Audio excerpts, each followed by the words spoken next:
అందరికీ నమస్కారం. తెలుగు వాళ్ళంటే చాలా మర్యాదస్తులు, పద్ధతిగా ఉంటారు. మన ట్రెడిషన్స్ ఫాలో అవుతాం అని ప్రపంచమంతా అనుకుంటూ ఉంటారు. కానీ ఈ మధ్య కాలం కొంతమంది తెలుగు వాళ్ళు ఈ యూట్యూబ్‌లోను, ఇన్‌స్టాగ్రామ్‌లోను, ట్విట్టర్‌లో అసభ్యకరంగా బిహేవ్ చేయడం వల్ల మొత్తం తెలుగు వాళ్ళు ఎందుకు ఇలా బిహేవ్ చేస్తున్నారు అన్న క్వెషన్ మార్క్ ఏర్పడుతుంది.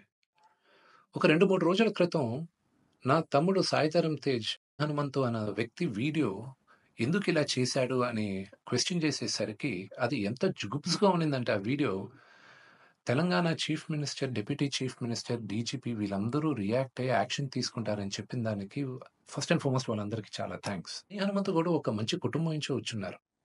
ఆయన ఎందుకు ఇలాగా బిహేవ్ చేశారో అర్థం కావట్లేదు. ఆయన ఫ్రెండ్స్ దాంట్లో ఆనందం ఏముంది? ఒక చంటి బిడ్డ. ఆ బిడ్డకి 2, 3 సంవత్సరాలు గూడా ఉండదు. ఆ బిడ్డ గురించి అంత సెక్సువల్‌గా మాట్లాడాల్సిన అవసరం ఏముంది? అండ్ అసలు దాని గురించి మాట్లాడుతూనే ఒళ్ళు జలధరిస్తుంది. It's really wrong. మనం తెలుగు వాళ్ళం అలాంటి వాళ్ళం కాదు. ఒక 2, 3 రోజులుగా మూవీ ఆర్టిస్ట్ అసోసియేషన్‌కి చాలా లెటర్‌లు, ఈమెయిల్స్ వచ్చాయి. యాక్టర్స్, యాక్ట్రెసెస్ దగ్గర నుంచి. వీళ్ళందరూ గూడా మీరు యాక్షన్ తీసుకోవాలి. ఇలాంటి వాళ్ళు చాలామందున్నారు యూట్యూబ్‌లోను, ట్విట్టర్‌లోను, ఇన్‌స్టాగ్రామ్‌లోను. మీరు యాక్షన్ తీసుకోవాలి. మీరు మాకు సపోర్ట్ చేయాలని వచ్చారు. సో, ఇంకా డీటెయిల్‌గా ఈయన వీడియోస్ చూస్తుంటే అసలు ఈ ఈ ఈ హనుమంతు వాళ్ళ ఫ్రెండ్సు అలా ఇంకా కొంతమంది యూట్యూబ్ వాళ్ళని ఒక క్వెషన్ అడుగుతున్నా. అంటే ఒక ఆడదంటే ఓన్లీ సెక్షువల్‌గానే చూడాలా మీరు? మీ మదర్ లేరా మీకు? మీకు సిస్టర్ లేరా? లేకపోతే మీ వైఫ్ గాని, లేకపోతే మీ డాటర్ గాని ఇంతమంది సొసైటీలో సృష్టికి మూల కారణం ఆడది. శక్తి. వాళ్ళకి రెస్పెక్ట్ ఇవ్వలేనప్పుడు మనం మనుషులుగా బతికేది వేస్ట్. మేమందరం యాక్టర్స్. మేమందరం నటీనటులం. మేమందరం శిరస్సు వంచి తెలుగు ప్రజలకి నమస్కరిస్తాం. ఎందుకంటే ప్రేక్షకులు గాని మమ్మల్ని ఆదరించకపోతే మేమందరం లేము.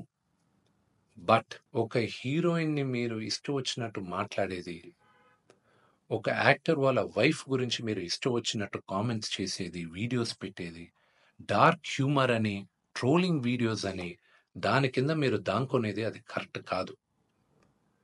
బ్రహ్మానందం గారు one of the greatest and legendary actors Telugu సినిమాలో. ఆయన నిన్న ఫోన్‌లో మాట్లాడారు. ఆయన చెప్పడం, "అరేయ్ విష్ణు, నా ఫోటోస్ చాలా మీమ్స్‌లో వాడతారు. నేను ఎంజాయ్ చేస్తూ ఉంటాను. ఏదో సరదాగా చాలా విషయాల్లో వాడతారు. అది బానే ఉంటదిరా. కానీ ఇలాంటి జుగుప్సకర వీడియోస్‌లో కూడా నా ఫోటోలు వాడుతున్నారు. ఇది ఎక్కడో దగ్గర ఫుల్ స్టాప్ పెట్టాలి. అది మన తెలుగు వాళ్ళం ఇలా కాదురా! మన పద్ధతి ఇలా కాదు. మీరందరూ మీ జనరేషన్ మీరు చూసుకోవాలి" అని ఆయన కూడా చాలా బాధపడారు. మై సిన్సియర్ అపీల్ యూట్యూబ్‌లో ఇలాంటి వీడియోస్ ఏసే వాళ్ళందరికీ, ఇలాగ ట్రోలింగ్ వీడియోస్ ఏసే వాళ్ళకి, హీరోయిన్స్ పైన అసభ్యకరంగా మాట్లాడే వారికి, ఈ వీడియో వచ్చిన 48 గంటల్లో దయచేసి ఆ అసభ్యకరమైన వీడియోసు, కామెంట్స్ దయచేసి తీసేయండి. మీరు గాని తీయకపోతే 48 అవర్స్ తర్వాత మేము ఆ వీడియోస్ అన్నీ ఒకసారి మళ్ళా యూట్యూబ్‌తో రిక్వెస్ట్ చేసి వాళ్ళతో కూర్చొని మొత్తం రివ్యూ చేస్తాం. ఆ వీడియోస్ గాని ఉండిందంటే మేము సైబర్ సెక్యూరిటీకి కంప్లెయింట్ చేస్తాం. అండ్ మీ యూట్యూబ్ ఛానల్ కూడా బ్యాన్ అయ్యేలాగా మేము లీగల్ యాక్షన్ తీసుకుంటాం. నేను సిన్సియర్‌గా I'm appealing to the Telangana chief minister, to mister Revanth Reddy గారికి, Telangana deputy chief minister Bhatti Vikramarka గారికి, ఆంధ్ర చీఫ్ మినిస్టర్ చంద్రబాబు నాయుడు గారికి, Andhra deputy chief minister Pawan Kalyan గారికి, మూవీ ఆర్టిస్ట్ అసోసియేషన్ తరపున we are all requesting you to support us against this. We are all a part of a family. దయచేసి remove the videos in the next 48 hours. Thank you.